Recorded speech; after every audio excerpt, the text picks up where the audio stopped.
Alors, bienvenue Valérie. Merci de prendre le temps de juste parler avec moi. Pour de vrai, on vient de se parler comme 10 minutes avant pour prendre de nos nouvelles. Mais pour le purpose, en fait, d'aujourd'hui, on aimerait avoir comme ton témoignage, étant donné que on te connaît personnellement. Valérie, tu as travaillé avec nous, avec Mme Levary l'année dernière, avec la gestion de la communauté. Puis on t'a côtoyé à travers presque 6 mois. Puis, quand est venu le temps de faire la table rouge, j'étais comme, il faut absolument que tu viennes partager, si tu as envie, ton expérience avec nous. Je pense qu'il y a beaucoup de sagesse à retenir de ça. Donc, Valérie, merci d'être là. Ça me fait plaisir. Yes. Puis, by the way, tu te trouves où en ce moment géographiquement, juste pour l'auditoire? Alors, en ce moment, je suis sur les îles Canaries à Fuerteventura, une belle île désertique. En mode télétravail, à faire ta Oui, vie, c'est génial. exactement. Vive le rêve. Oui, il faut. Yes. Donc, Val, à 28 ans, tu as reçu un diagnostic de cancer du sein. Puis, ma première question, c'est comment as-tu réagi? Puis, comment tu as vécu ça à 28 ans? C'est une excellente et grosse question dont je pourrais m'éterniser pendant longtemps, mais en fait, je pense que ça a été très, très évolutif. Tu sais, au début, il y a une espèce de d'incrédulité, je pense, qui s'installe par rapport à tout ça. Puis je pense qu'on comprend pas à 100% qu'est-ce que ça veut dire tant que les étapes avancent pas, on va dire. Moi, au début, exemple, on me disait, OK, c'est un pré-cancer, donc on va faire une opération, puis après ça, tout va être correct. Puis là, finalement, au fur et à mesure que les choses avançaient, euh, finalement, il allait falloir que je fasse la chimio, etc. Fait que c'est comme un autre layer à chaque fois. Fait que ça a été vraiment comme une montagne russe d'émotions. Euh, puis, tu sais, en plus, sans vouloir trop en parler, là, c'est la COVID quand même à travers tout ça. Fait qu'il y a eu un autre layer de complexité Mm. qui s'est ajouté par-dessus tout ça. Donc, c'était quand même intense. Mais en vrai, dans le fond, moi, je revenais de voyage quand j'ai eu mon diagnostic. Puis j'avais vraiment entrepris une espèce de chemin de développement personnel. Puis c'est comme si là, je commençais à me sentir plus solide dans moi-même. Puis là, il y a eu ça. C'est comme si ça vient enlever beaucoup de tes repères parce que tout ce que tu connais, tu sais, justement en termes de plus féminité, j'en ai parlé dans mon témoignage web qu'on avait déjà fait, mais euh, c'est de réapprendre à se définir autrement. Si tu dis, OK, tu as une mastectomie, ben, tes seins ne sont plus jamais les mêmes. Après ça, tu perds tes cheveux, tes sourcils, tes cils, tout ce qui se définit un peu comme femme. Donc, c'est vraiment ça a été un genre de travail personnel accéléré, on va dire, tous ces mois-là. Là, ça fait 2 ans en ce moment, tout ça. Ça a été vraiment, c'est ça, un gros travail personnel finalement qui m'a obligée à explorer d'autres facettes de moi-même, voilà, ouais, non, mais aujourd'hui, c'est ça, je suis capable d'en parler assez. En fait, tout au long, ça a été quand même beau. Ça m'a donné. Il y a eu beaucoup de beau qui est ressorti de tout ça, malgré tout. Euh, Puis aujourd'hui, je suis capable de voir qu'est-ce que ça a apporté dans ma vie aussi. En fait, beaucoup de positifs. Ça fait drôle à dire, puis je souhaite vraiment pas ça à personne, mais je pense que c'est important d'être capable d'aller trouver justement des silver lining, on va dire, dans ce genre d'épreuve-là. Donc, Si tu avais à les décrire, mettons, ces silver linings-là, ou de mettre des mots sur les cadeaux, ou en tout cas les cadeaux que finalement cette épreuve-là t'a amené dans ta vie. ben, en fait, il y a plusieurs trucs. Je pense qu'un des choses les plus importantes pour moi, c'était vraiment comme la redécouverte de mon réseau de support que j'ai autour de moi. Je le sais, j'ai toujours su que j'étais bien entourée, puis j'en suis consciente et reconnaissante constamment, mais là, ça a comme pris un autre intensité, on va dire. J'ai été surpris il y avait du sport qui sortait de littéralement partout, des gens que j'avais pas parlé depuis des années. Quand j'avais fait un genre de témoignage pour une levée de fonds sur mon Facebook, puis ça l'a fait en sorte que je l'ai communiqué à un petit peu tout le monde, mais là, il y a des gens qui sont venus me parler, j'ai reçu du support. Euh, Exemple, il y a un gars qui m'a offert de m'accompagner un peu comme coach holistique, spirituel, pour adoucir un peu tout ce que je vivais en ce moment. J'ai des amis qui sont revenus dans ma vie, ma famille qui se sont mobilisés. Fait que, tu sais, ça a été quand même vraiment fou de voir à quel point j'ai de la misère à l'expliquer, là, mais c'était vraiment puissant puis intense. Puis ça continue encore aujourd'hui, en fait. Fait que c'est vraiment beau. Puis, il y a aussi ben, l'aspect, évidemment, travail personnel. Là. Moi, j'ai beaucoup appris à euh, plus me respecter, à mieux m'aimer, à aller justement, pas me définir juste par mon physique, mais aller travailler sur tout ce qui se passe à l'intérieur. Euh, j'ai appris, si je pourrais dire, mes non négociables. Tu sais, à mettre mes limites, à voir ce qui est important, puis de vivre en fonction de ça, en fait, tu sais, de plus Mhm. nécessairement me laisser autant imposer de standards par qui que ce soit. Fait qu'il y a eu beaucoup de ça aussi. Puis, une autre affaire qui est pour moi quand même intéressante parce que je carbure à la connexion, tu sais, avec les humains et tout ça. Puis j'ai eu vraiment l'impression qu'à travers toutes les épreuves que j'ai vécues, ça m'a permis de comprendre tellement de nouvelles réalités que je me sens comme un humain un petit peu plus complet. Tu sais, j'ai dû Mm. faire, par exemple, un processus de fertilité avant de commencer la chimio. Euh, puis moi, j'étais comme, OK, ben moi, je suis ici en mode un peu préventif, mais il y en a que c'est comme leur dernière chance, mettons, d'accomplir leur rêve, d'avoir un enfant. Fait que là, c'était comme de comprendre un peu comment ça se passe, tout Mm. ce processus-là, perdre ses cheveux, etc., etc. Fait que ça m'a permis de connecter avec beaucoup de gens sur différents niveaux à travers des expériences communes aussi, tu sais. Ouais, je comprends. Comme si, genre, le fait, c'est ça, d'être propulsé dans plein de réalités différentes t'a permis de comme, te mettre dans les souliers, ou en tout cas la compassion vers OK, je catch la réalité de ces personnes-là. Ouais, Ouais, je comprends exact. la plénitude dont tu parles, puis tu sais, je la sens aussi, je te parle, puis tu sais, on sent une humaine comme complète, je sais pas comment dire, mais ouais, la sagesse qui vient avec ça. Fait que c'est beau. Ouais. Puis j'ai une question là, spontanée qui me vient, mais tu sais, comme ton rapport à la. Tu sais, comment tu vois la vie, mettons, si tu dis, OK, la Valérie, avant cette expérience, comment elle voyait la vie ou expérimentait la vie, versus la Val de maintenant, comment elle voit la vie. Est-ce que tu vois comme une différence, puis si oui, laquelle? Ben, j'ai toujours été, je pense, quelqu'un de quand même genre assez aventurier, puis qui avait le goût un peu de créer sa vie de rêve, puis de juste, même si ça sortait peut-être de la boîte habituelle qu'on se fait imposer finalement, là, tu sais, en grandissant, là, faut faire ça, ça, ça. C'est comme si là, maintenant, je suis comme un peu unapologetical là, à propos de ça, que je veux juste vraiment, par exemple, je suis ici en ce moment en pleine COVID, c'est un peu genre à contre-courant, tout ça, puis ça me dérangeait vraiment pas. J'ai comme juste cette envie-là de vivre pleinement. Ça paraît un peu cliché, puis je pense que tout le monde qui traverse ce genre de truc-là pourrait potentiellement dire ça, mais je pense il y a beaucoup de ça. Puis je pense que je vois plus le côté positif facilement, tu sais, capable de transformer un peu toutes les situations d'adversité en quelque chose quand même ultimement de positif parce que j'ai eu l'impression que c'est ça que j'ai fait pendant mon chemin cancer, là, comme je l'appelle des fois. Tu sais, d'être capable de justement aller revoir le positif puis tu sais, pas faire comme si ça n'existait pas, là, l'épreuve, puis d'être un peu dans le déni. C'est juste d'être comme, OK, ben ça l'arrive, j'ai deux choix. J'ai quand même encore le choix de comment je réagis, puis comment je show up dans cette Mhm. situation-là, Ouais. puis comment ça m'affecte, puis comment que je marche vers la prochaine étape. Tu sais. Mhm. Ouais, je comprends Il y a, tellement. il y a beaucoup de ça, je pense. Mm. Mm. Puis juste pour les aussi, pour les gens qui nous écoutent, dans le fond, toi, au moment où tu as été mis devant l'épreuve, tu avais comme, on en a parlé un peu informellement avant d'enregistrer, mais tu avais comme deux choix. Tu sais, puis je voulais juste, si tu voulais en parler un peu, le choix comme d'aller vers Oui, l'aspect scientifique puis l'aspect holistique plus.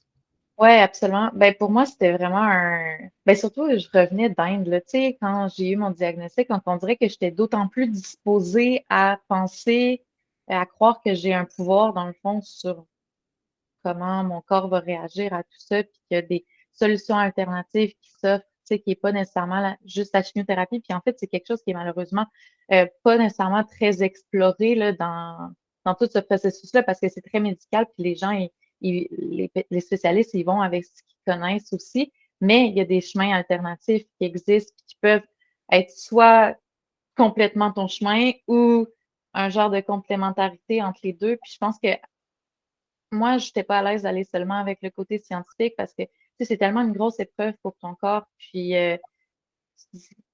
c'est faut y réfléchir avant de mettre des choses comme ça, comme la chimiothérapie dans son corps. Je veux dire, ça tue tout sur son chemin, puis c'est Mm. vraiment violent, puis ça peut avoir des effets secondaires pour toujours. Il y a beaucoup de choses à prendre en considération. Donc, pour moi, c'était vraiment important de comme tout considérer. Donc, c'est ça, il y a l'aspect scientifique, il y a l'aspect. Tu peux choisir un ou l'autre ou une complémentarité des deux. Ce que moi, j'ai fait, finalement, j'ai longtemps hésité avant de faire la chimio parce que surtout en plus, dans mon cas, c'était en mode préventif. Donc, c'est comme deux mots qui vont pas nécessairement dans la même phrase, on s'entend. Mais j'avais le goût de me rassurer puis de mettre toutes les chances de mon côté. Donc, j'ai quand même fait la chimiothérapie, mais parallèlement à ça, je suis allée, j'ai fait des traitements énergétiques. En fait, moi, j'ai vraiment pris ça comme une genre d'opportunité de devenir Valérie 2.0. C'est un peu ça. Je l'ai dit à maintes reprises, puis je l'ai même écrit, OK, Valérie 2.0, c'est quoi? Puis je me suis juste dit, j'ai beaucoup de ressources à ma disposition en ce moment. C'est une opportunité de juste m'améliorer, dans le fond, aussi, sans que ça devienne un devoir ou quoi que ce soit. Fait que ça, j'ai fait des traitements énergétiques. Avec l'hôpital, là, tu sais, j'avais accès quand même à quelques services, dont une accompagnante en soins spirituels. Donc, tu sais, quand j'étais un peu confuse, puis que je perdais le contact avec un peu la réalité, puis que je me sentais dépassée par les événements, tout ça, Martine était super fine, elle m'accompagnait là-dedans, elle me ramenait dans mes sens, comment être dans le moment présent. Des fois, amener une nouvelle manière d'analyser les choses, changer la perspective un peu. Il y a eu ça. J'ai fait du yoga, de la méditation quasiment tous les jours. J'ai passé du temps en nature. Tu sais, c'est quand même un traitement en soi, dire que tu vas connecter avec la nature à chaque jour, puis que tu prends le temps d'être vraiment là, puis de prendre soin de toi, puis de Mhm. te sentir que tu fais partie de quelque chose de plus grand que toi, finalement, Mm. aussi. Puis j'ai fait aussi, ça c'est une autre affaire qui est sortie, j'avais déjà fait une formation de yoga teacher training, puis ma professeure, elle m'a offert un cours de breathwork méditation gratuitement, parce que justement, elle pensait que ça pourrait m'aider dans toute ce chemin-là. Puis en effet, tu sais, des fois, je faisais juste des techniques de respiration pour me ramener, puis comme connecter à moi-même différemment ou me calmer mon système nerveux, tout ça. Fait que c'était vraiment intéressant d'avoir, ou tu sais, même pendant ma chimio, je pouvais, sur ma chaise de traitement, appliquer ces choses-là que j'ai appris avec la fille qui faisait mes traitements énergétiques, puis mes techniques de méditation. Je pouvais les mettre directement en application pour me calmer, puis dans ma tête, à moi, en tout cas, améliorer l'impact que ça peut avoir sur la maladie, tu sais, de dire, améliorer l'efficacité du traitement avec la Mhm. pouvoir du mental un petit peu aussi, tu sais. Fait que, Wow. il y a autant de chemins que d'individus possibles, là, tu sais. Je pense chacun a un genre de gut feeling qui peut suivre, puis il n'y a pas de bonne réponse, mais il y a définitivement plus qu'une avenue possible. Ouais. C'est ça. Wow. Ah, c'est tellement riche, là. Puis merci de. Ouais, je trouve ça vraiment beau de t'entendre. C'est touchant Ouais, en ça même me temps. fait tellement plaisir. Puis juste une question, juste un peu technique, mais aussi, tu sais, au niveau des trucs plus dans l'aspect alternatif que tu as fait, tu sais, Mhm. énergétique, le breathwork, yoga, méditation. Est-ce qu'il y a quelque chose au niveau de l'alimentation, des suppléments? Est-ce que tu es allé dans cette direction-là aussi? Oui, c'est vrai, je ne l'ai pas nommé. J'ai consulté une naturopathe. Je la consulte encore, en fait, à ce jour, là. Elle m'aide à. En fait, elle, c'était vraiment. Et c'est super son approche parce qu'elle se proclame pas comme une remplaçante au traitement ou quoi que ce soit. C'est vraiment un espèce d'allié. Elle dit, tu sais, moi, j'ai une connaissance X qui peut vraiment euh, venir en support à ton corps dans cette épreuve. Fait qu'encore à ce jour, je prends des suppléments, exemple, pour supporter mon cœur parce qu'il y avait deux médicaments que j'ai pris qui étaient vraiment, vraiment agressifs pour le cœur. Euh, fait qu'aujourd'hui, ben, je prends divers types de suppléments pour justement venir comme appuyer le corps dans voyons, comment on dit ça, recovery, là. Mhm. Puis c'est ça, puis c'était vraiment intéressant parce qu'elle aussi, elle m'a donné beaucoup de trucs comme que j'intègre au quotidien. Tu sais, je mange des graines de lin en telle quantité à chaque jour. Puis tu sais, pourquoi? Parce qu'elle m'a tout expliqué comme l'impact sur le corps, comment que ça aide les hormones, etc., etc. Fait que ça, c'est super intéressant aussi. Puis malheureusement, ça non plus, le docteur, moi, ils m'en ont pas parlé du tout. Puis c'est tellement important. Tu sais, je veux dire, c'est comme quelque chose qu'on fait 2 à 3 fois par jour manger. Donc, à chaque fois, on a le choix de avoir un impact positif sur notre santé, dans le fond.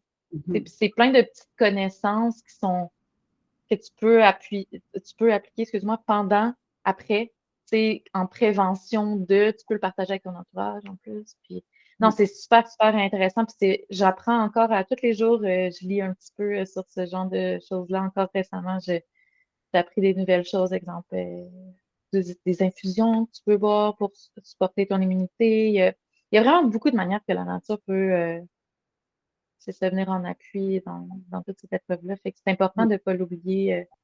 Peu importe le choix, je pense que le Ouais, traitement que les gens font, là. Mm. ouais. Ce Parce que j'aime, qu'après tout, tu sais, c'est vraiment important le mindset dans lequel tu te mets. Ça change tout. Tu sais, moi, j'ai eu, oui, des effets secondaires, mais j'ai été peut-être chanceuse aussi, mais j'ai eu le goût de penser que ça l'a joué sur le fait que justement, tu sais, je me sentais pas trop malade. J'ai quand même vécu relativement normalement pendant. C'est sûr que j'ai ralenti, j'ai pas eu le choix. Mais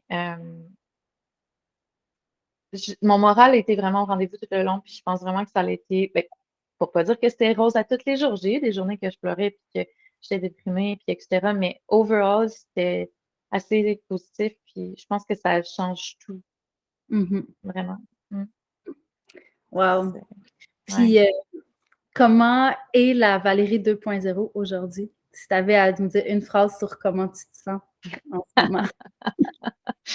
Ben là, en ce moment, écoute, je me sens comme si je vis le rêve. Je suis super fière en fait, des pas que j'ai. Je me sens vraiment sur mon X en ce moment, tu sais, comme autant professionnellement, personnellement. Tu sais, il y a des moments j'ai l'impression d'être. En fait, faut pas tomber dans la peur. C'est ça qui est un peu difficile des fois de dire, OK, je veux pas retomber malade ou quelque chose comme ça. Tu sais, faut pas aller là trop avec le subconscient. Je pense que c'est comme juste de se concentrer à suivre ton cœur un peu plus à chaque jour, puis de faire ton chemin comme si ben, il y avait un lendemain, puis il n'y en avait pas, tu comprends? Mais c'est ça, suivre qu'est-ce qui te fait triper, puis fait que Valérie 2.0, tu sais, c'est quelque chose qui est en constante évolution, j'oserais dire. Mais je suis super fière du chemin parcouru jusqu'à maintenant. Là. Mais c'est un work in progress, puis ça va toujours l'être probablement. Ouais, je suis d'accord avec ça. Je file Voilà. dessus. Work in progress. Wow. Puis Eh c'est ben, merci. normal, je pense. Hey, ça me fait tellement plaisir. Merci d'avoir Oui, pensé à moi. puis, ben, je te pose une dernière question à voir si on a le temps de présenter le tout. Si tu avais un ou deux conseils à donner aux proches aidants, les amis des personnes atteintes ou qui passent à travers le cancer, Mhm. ça serait quoi une clé pour comment bien les aider ou les supporter, selon toi? Ben, en fait, c'est une question qui est un peu tricky dans le sens où je pense que chaque personne a des besoins différents pendant ce genre d'épreuve-là. Et je pense que le premier conseil, donc, ça serait de le demander, qu'est-ce que la personne a envie, comment qu'elle a envie que ça se passe, est-ce qu'elle a envie d'en parler, est-ce qu'elle n'a pas envie d'en parler, comment elle a le goût d'aborder tout ça.